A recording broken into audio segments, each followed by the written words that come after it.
ये सुरुवात कर दीजिए। हाँ ओके ओके सर।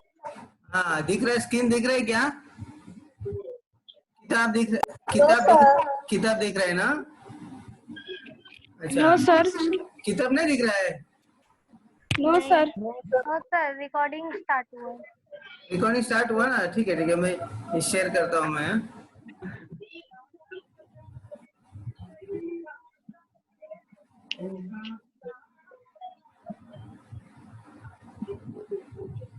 अभी दिखेगा देखो।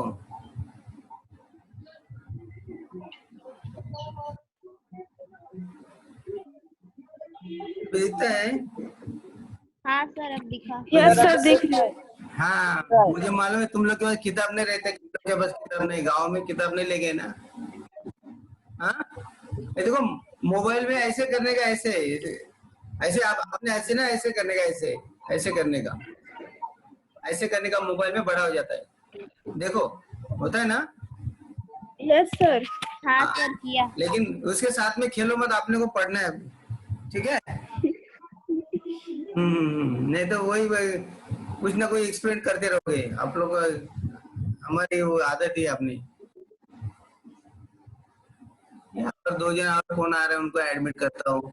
संतोष गुप्ता, बुशरा,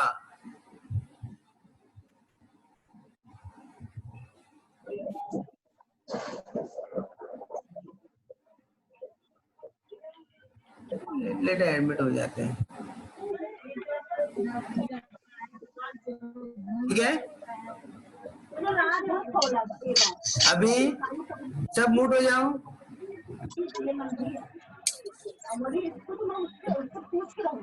आवाज आ रही है? किसकी आवाज है? मूड हो जाओ। अरे म्यूट ही तो, अरे मेरे बाप रे।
ठीक है शुरुआत करेंगे। शाल, आवाज आ रहा है सबको? Yes sir. आइए सर ने बोलने का मूड करो और ऐसे करो आवाज आ रहा है करके। हाँ कौन कौन इतना लेट एडमिट हो रहा है? अभी देखो 12 मिनट हो गए तो भी एडमिट हो रहा है। ठीक है अपन शुरुआत करो यार। जैसे जैसे कोई कोई आएगा बीच में, ऐसे उसको एडमिट करके लेंगे, ठीक है? हाँ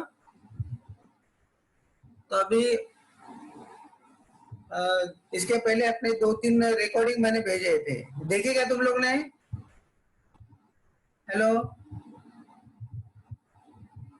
अरे रिकॉर्डिंग देखी क्या? Recording yes sir. लेकिन उसका होमवर्क नहीं किया आप लोग ने, समझ में नहीं आया क्या? सर मैंने भेजा था आपको। एक ने भेजा था। सर मैंने भेजा था आपको। हाँ भेजा था, लेकिन सबने नहीं भेजा। कितने लोग अटेंड करते हैं? ऐसा नहीं करने का अपना भी। देखो ये कोविड-19 के साथ में हमें चलना है, ऐसे ही रहेगा वो। ये अपना स्कूल चालू होने का कोई इतना कोई अभी जल्दी होगा ऐसा कुछ नहीं है। इसलिए अपने को इसके अभी मोबाइल के इंटरनेट के सहारे से अपने को चलना है, ठीक है? तो ऐसा नजरअंदाज मत करो, अपना खुद लॉस हो जाएगा फिर। समझ में आ रहा है?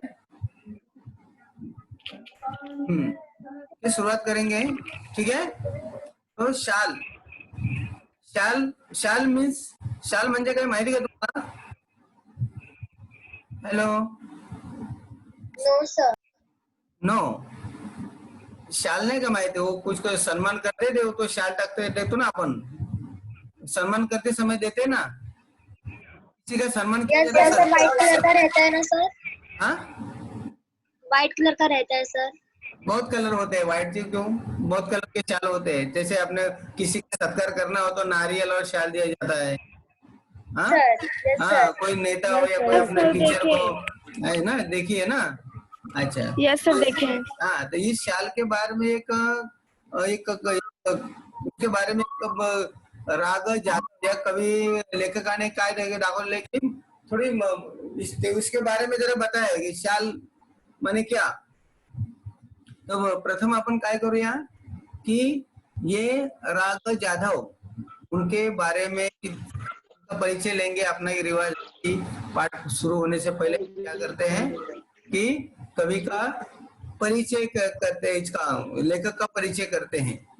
तो कवि, ये कवि भी है, समीक्षक है, ललित लेखक है, और बड़े पैमाने पे उन्होंने कई प्रकार की उनकी रचना है, कई प्रकार के उन्होंने लेखन भी किया है। संदर्भ में उनके संदर्भ में बोलना होगा तो आनंदाचा डोह, नीलीपाठ, आधुनिक मराठी कवयित्रीची कविता, साठोत्तरी मराठी कविता व कवी, आगळी वेगळी नाटकं, समीक्षात्मक पुस्तके, वियोग ग्रह, मावळतीच्या कविता, हे त्यांचे कविता संग्रह आहेत, प्रसिद्ध आहेत। आणि त्याने बघा आपण विश्वकोश, तुम्ही शब्द ऐकले का विश्वकोश, शब्दकोश, विश्वकोश अपना नवी में था, देखो अपने के पाठ। Yes sir. हाँ, तो विश्वकोश कैसे बनाया जाता है, शब्दकोश डिक्शनरी कैसे बनाए जाते हैं, तो वो 1970 से 1990 के च्या कालात ते विश्वकोशाच्या संपादक ते सहभागी होते। उन्होंने विश्वकोश जो बनाए थे ना, उसमें वो क्या थे, कुछ काम उन्होंने किया उसके अंदर, एक बड़ा योगदान दिया। विश्वकोश कैसे बनाते हैं उसमें उन्होंने काम किया है। तो हमें क्या देखना है कि शाल, अभी देखो, शाली भोवती असलेल्या लेखकाच्या आठवणी या पाठातून व्यक्त झालेल्या आहेत। शाल ही प्रतीकात्मक आहे। शाल ही कशी आहे, प्रतीकात्मक आहे। शालीतून येणारा, थोडं बडं करता थोडा, हा, शालीतून येणारा शालीनतेचा संदर्भ अंतर्मुख करणारा आहे। मागील पाठातील औदार्याचे उदाहरण हे माणसाची संवेदनशीलता जपणारे आहे। बघा कि उन्होंने क्या दिखा है, हिंदी में बोलू, मराठी में बोलू, मराठी मध्ये बोलू, दोन्ही भाषेत बोलू ना? हाँ, शीतल समजलं, शीतल, हाँ सर। हाँ, उठ करो। तर शालीभोवती असलेल्या, शालीभोवती में शाल के चारों ओर असलेल्या लेखकाच्या आठवणी में लेखक ने यादें बताई अपनी कि शाल ये प्रतीकात्मक है। शाल क्या है, प्रतीकात्मक, एक प्रतीक है। किसका प्रतीक है की शाली मुले येणारा शालीनतेचा संदर्भ, शाली मुले शालीनता येते, शालीनता येणे म्हणजे शाली शाल मध्ये आपण परिधान करतो ऊपर, बरोबर। शालीनता मीन्स काय की शानपणा, विजडम, अपने अंदर कोई क्या आते है कि तो थोड़ी अच्छी विचार अपने अंदर आते हैं शालीन से।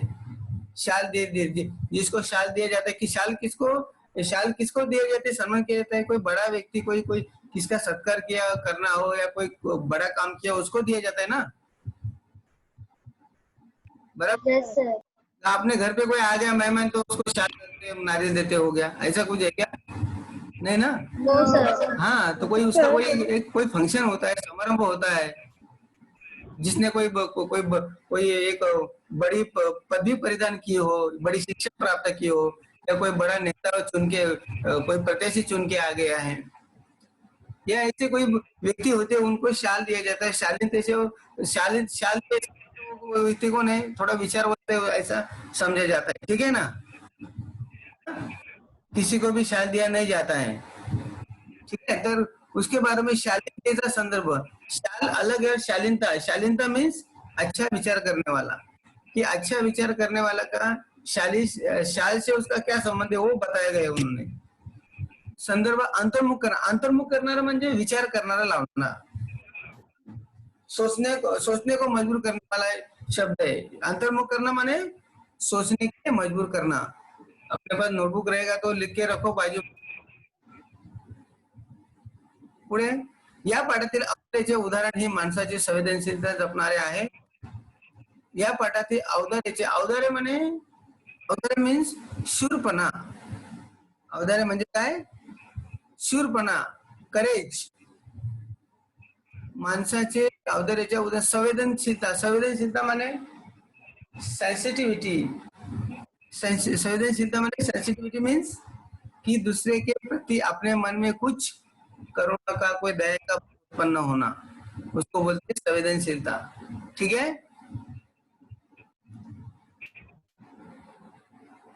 आगे देखो की शालेय मुले वस्तूच्या संदर्भातील आठवणीचे मोल महत्वाचे असते।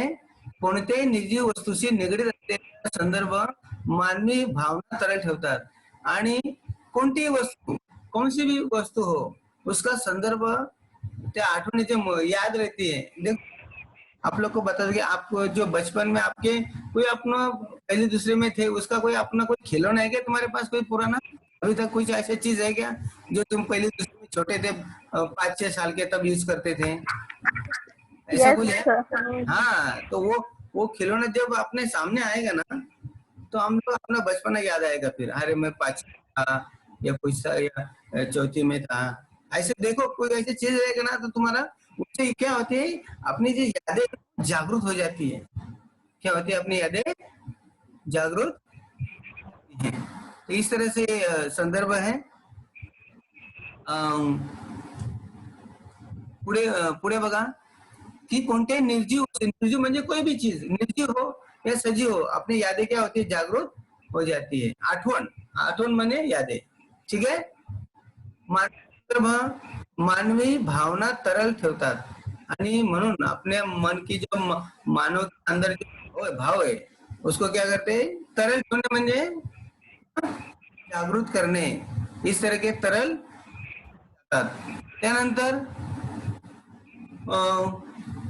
वस्तूशी निगडीत कोणती आठवण असो प्रसंग असतो त्याचे मानवी संदर्भ सर्वार्थाने महत्वाचे असतात।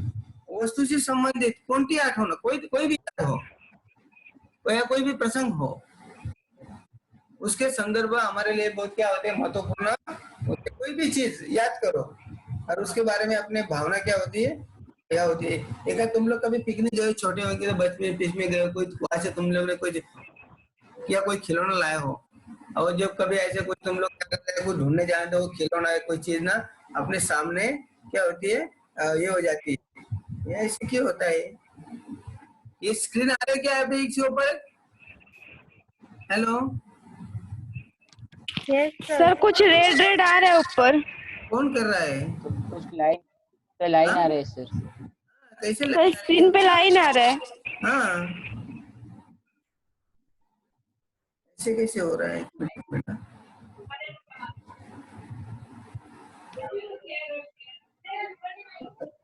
ठीक है, फिर से मैं देखते उसको ये करता हूँ। सर उसको बोलो डिलीट करने को।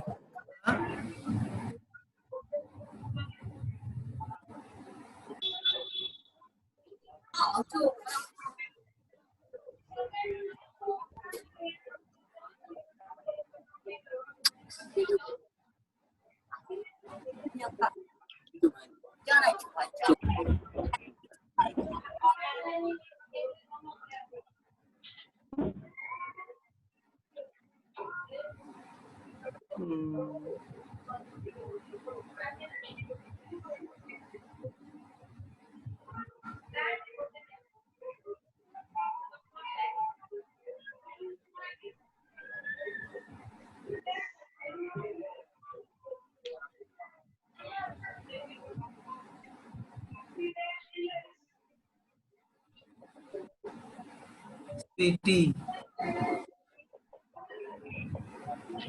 डिलीट करने को डिलीट करेगा। हाँ, सर उसको बोलो डिलीट करने को। डिलीट करता हूँ ये मैं। डिलीट करता हूँ, फिर से स्क्रीन लेता हूँ।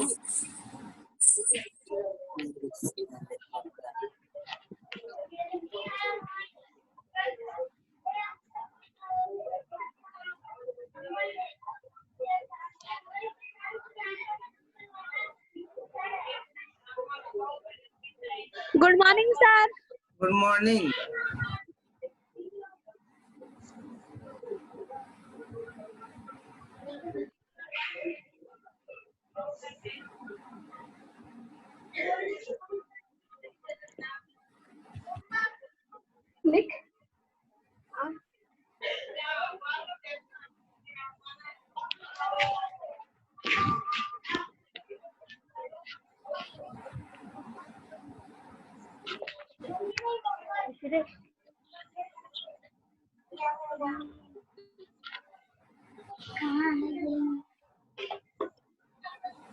कैसे हो गए बीच मेरे? हाँ सर ऐसे ही बुक से पढ़ाओ. सर उतना लाइन चलेगा सर. सर उसमें रेजर रहता है. हाँ सर. सर उसमें रेजर रहता है, आप देखो होगा उधर ही. ठीक है, उसको बोलो डिलीट करने के लिए. टाइम ज्यादा जाएगा. सर ऐसे ही बुक से पढ़ाओ. जाने रहने दो. आपने बस सर किताब वैसे ही पढ़ाओ. किताब सर जो पेंसिल वाला पेन है वही उसमें रेजर रहता है डिलीट करने वाला. सर टाइम वेस्ट हो रहा है सर. सर अपने पास ज्यादा टाइम भी नहीं है. सर आप पढ़ाओ सर. ठीक है ठीक है. हाँ सर, बुक से पढ़ाओ, बुक से. Yes sir. No sir book से मत पढ़ाओ. नहीं सर, बुक से पढ़ाओ, आवाज बुक से पढ़ाओ सर. जिससे पढ़ाओ. नो सर बुक से नहीं समझना. ठीक है देखो. हाँ सर बुक से ही पढ़ाओ. नो सर बुक से नहीं. आवाज हिंदी से बहुत साफ लिखो. तुम्हारे पास अरे बुक है? झगड़ा मत करो. झगड़ा मत करो. हाँ. देखो की पुढे बघा. आगे देखो की उसमें संदर्भ आपल्याला झालेला आहे. लेखनाचा परिचय झालेला आहे. तर पुढे मी वाचन करतो.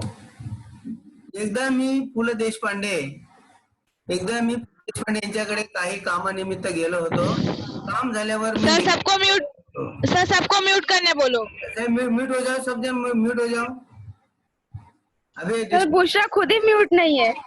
बुशरा सर मैं म्यूट हूँ, लेकिन मैं बोल नहीं रहा. मार खाएगी हाँ फिर. ठीक है, म्यूट हो गए. ठीक आहे, व्हेरी गुड. की एकदा मी पु ल देशपांडे यांच्याकडे काही निमित्ताने गेलो होतो. काम झाल्यावर मी निघण्याच्या बेतात होतो. तेवढ्या सुनीता ताईंनी मला थांबवलं आणि विचारले तुम्हाला शाल दिली तर चालेल काय? मी एका पायावर हो म्हटलं. पु ल देशपांडे व सुनीता ताई यांनी मला शाल द्यावी हा मला मोठा गौरव वाटला आणि ती शाल मी माझ्या खोलीमधल्या सुटकेस मध्ये ठेवून दिली. वापरली मात्र कधीच नाही.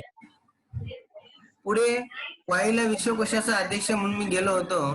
तिथे नदीकाठच्या पाठशाळेच्या खोलीत मी राहत होतो. खोलीच्या दक्षिणेकडील खिडक्या कृष्णा नदीच्या चिंचोल्या प्रवाहावर होत्या. थंडीच्या दिवसात एका एक बाई माझ्या खिडकीतील घाटाच्या छोट्या तटावर तिचे छोटे मूल एका टोपलीत ठेवून मासे पकडण्याच्या उद्योगात होती. तिचे बाल कडाक्याच्या थंडीने कुडकुडत राहत होते. पण आई तिकडे बघतही नव्हती. मात्र मला राहुले नाही. सुटकेस मधील पुलकित शाल काढली आणि 5-50 रुपयांच्या नोटा काढल्या आणि त्या बाईला हाक मारली. खिडकीत ते सर्व खाली दिले आणि म्हटले त्या बालाला आधी शाळेत गुंडाल आणि मग मासे मारत बस. या घटनेने ऊब पुलकित शाळेच्या उभेपेक्षा अधिक होती. देखो अभी आगे पुढे आपण बघूया की शालीची कशी कथा आहे, कशी कहाणी बघूया. की लेखक एकदा मी म्हणजे कोण? लेखकाचं नाव काय आहे? हा, लेखक कोण? जाधव. हा, राघव जाधव. लेखक एकदा कुठे गेले होते? मी एकदा पु ल देशपांडे. पु ल देशपांडे सुद्धा कोण आहेत? लेखक आहेत, मोठे लेखक आहेत. पु ल देशपांडे कोण आहेत? आपल्याला पुढे आता एक पाठ येणार आहे आपल्याला. बघा 10वी मध्ये पाठ आहे आपल्याला. त्या पाठामध्ये पु ल देशपांडे. उस लेसन का नाम है उपास.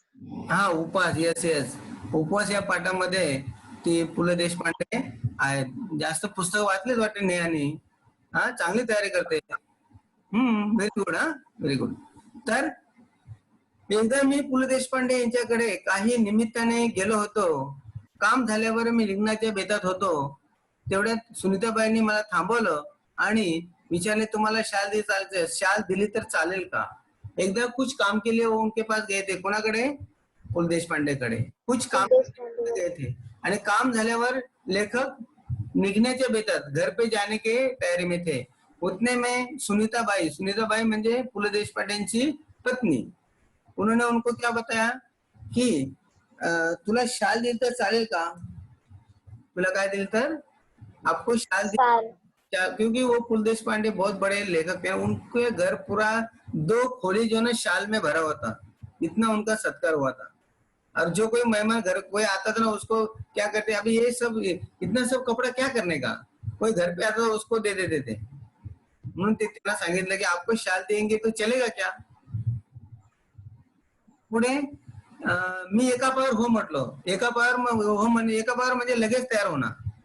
एका पायावर हो म्हणणे म्हणजे लगेच तैयार होना.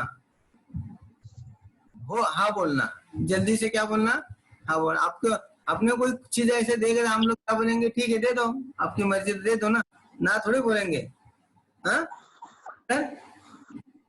म्हटले पुलं व सुनीताबाईंनी मला शाल देवी आणि ये दोनों के हाथ से मुझे शाल मिलेगी, ये मेरा बहुत बड़ा गौरव था, एक बहुत बड़ा सम्मान था. क्योंकि ये बहुत बड़े लेखक हैं, बहुत बड़े लेखक हैं. कोई बड़े व्यक्ति से आपने कुछ चीज मिलेगी तो हम क्या समझते? सम्मान समझते ना, है कि नहीं? कोई बड़े व्यक्ति से ऐसे हम लोग कोई बख्शिश मिलता है तो हम क्या करते हैं? एक बड़ा सम्मान समझते हैं. ऐसे लेखकाला वाटलं ही शाल द्यावी, हा माझा सन्मान. लेखकाने काय केलं? लेखक गेले आणि आपल्या घर में आपल्या एका खोलीमध्ये सुटकेस मध्ये ठेवले. सुटकेस म्हणजे बॅग. सुटकेस म्हणजे काय? बॅगेत ठेवली. पुढे लेखक आगे का कुठे गेले? वाईला. वाई म्हणजे कोण? वाई म्हणजे काय? एक सातारा जिल्ह्यामध्ये एक तहसील आहे. हा, महाबलेश्वर माहिती आहे तुम्हाला? महाबलेश्वर. Yes sir. महाबलेश्वर जे ना, ये वाई तहसील में महाबलेश्वर है. तिथे एकदा गेले ते लेखक. कोण होते लेखक तेव्हा? लेखक विश्वकोशाचे अध्यक्ष होते. लेखक उस स्थान पे क्यों गए थे? एक अध्यक्ष होके गए थे. विश्वकोश तुम्हाला सांगितलं, विश्वकोश माहिती तुम्हाला, चे अध्यक्ष होते. तिथे नदी काठच्या प्राज्ञ पाठशाळेच्या खोलीत लेखक तिथे गेल्यामुळे वहां पे जाते ना, कुछ सम्मेलन के जाते, बहुत दिन रहना पड़ता है वहां पे. तिथे बरे दिवस तिथे काय करणार? ठेरना पड़ता है. इसलिए लेखक कुठे थांबले होते? प्राज्ञ शाळेचं नाव काय? किस स्कूल में ठहरे थे? प्राज्ञ स्कूल में एका पाठशाले के रूम में वो रहते थे. खोलीच्या दक्षिणेकडे इतकी खोली होती ना, जी खोली, उसके दक्षिण बाजू में खिडकी, अशी खिडकी. खिडकीच्या बाजूला एक नदी होती. कोणती नदी होती? कोणती नदी होती? कृष्णा नदी चिंचोला प्रवाह म्हणजे छोटा प्रवाह. नदी का प्रवाह कभी कभी छोटा हो जाता है. हाँ, छोट्या प्रवाह. थंडी के दिवसात एका बाईच्या खिडकीतील घाटाच्या छोट्या तटावर तिचे छोटे मूल आणि तिथे एक बाई होती, आदिवासी बाई होती. वो क्या कर रही थी? मच्छी मार रही थी. वो क्या कर रही थी? मच्छी मार रही थी. आणि त्या घाटावर म्हणजे घाट म्हणजे काय माहिती का? नदी के बाजू में नहीं, ऐसे एक चौथरा बनाया जाता है सीमेंट का, ऐसे चबूतरा बनाया जाता है ऊपर लोगों को घूमने के लिए, चौपाटी जैसा. हाँ, उसके ऊपर उन्होंने एक छोटे बच्चों को रखा था और वो क्या कर रही थी? मच्छी मार रही थी. मासे मारत होती. आणि दिवस कुठले होते? थंडी के दिवस होते. हाँ, सर्दी के दिन थे, ठंडी के दिवस असल्यामुळे वो बच्चा क्या कर रहा था? ठंडी में ऐसा हुड़ कर रहा था. ठंडी में हुड़ कर रहा था. हुड़ करना माने ठंडी में कापना. हाँ, ठंडी में कापत होता तो. ठंडी में काप रहा था. आणि लेखक ये वो तो मच्छी मार रही है, लेकिन ये बच्चा क्या हो रहा है? ठंडी में काप रहा है, बेचारा रो रहा है. लेखक कैसा था? संवेदनशील था. दूसरे के प्रति उसके मन में क्या थी? हाँ, ये थी, दया उत्पन्न थी, इसलिए वो क्या हो गया कि थोड़ा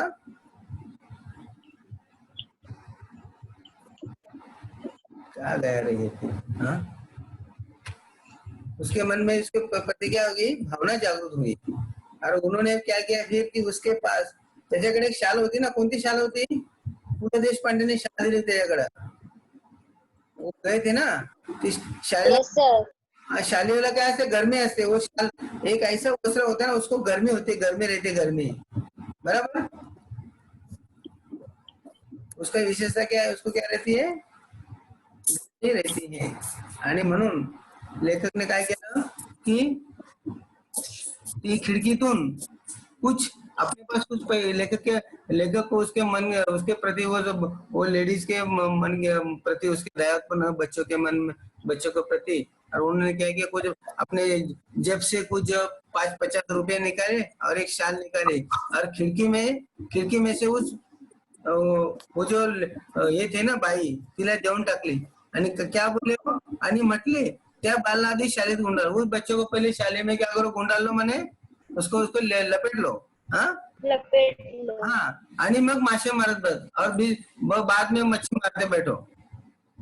या घटनेची पुलकित शालेच्या आणि या शाळेची ऊब कशी होती, पुलकित म्हणजे पुलकित करणे, माने कुछ सम्मान से देते ना, उससे भी वो उसका कुछ सही उपयोग होना, शालेचा काय होना, सही उपयोग होना. देखो अपने पास कई लोग के पास उसके अभी बता रहा हूँ कि पु ल देशपांडे त्यांच्याकडे 1-2 रूम भरून क्या होते, शाली उनके घर में स्टोर थी, लेकिन उसका उनको कोई उपयोग हो रहा था क्या, कुछ नहीं, ठीक है ना. लेकिन ये लेखकाला ती शाल दिली, आणि ती शाल उन्होंने किसको दी, एक नन्हे बच्चों को दी जो ठंडी में क्या कर रहा था, बहुत परेशान था, और उसको शाल दी, और उसका वो शालीचा ऊब म्हणजे गरमी, ती पुलकित शालीपेक्षा उबदार होती, म्हणजे उसका अच्छा उपयोग हो गया.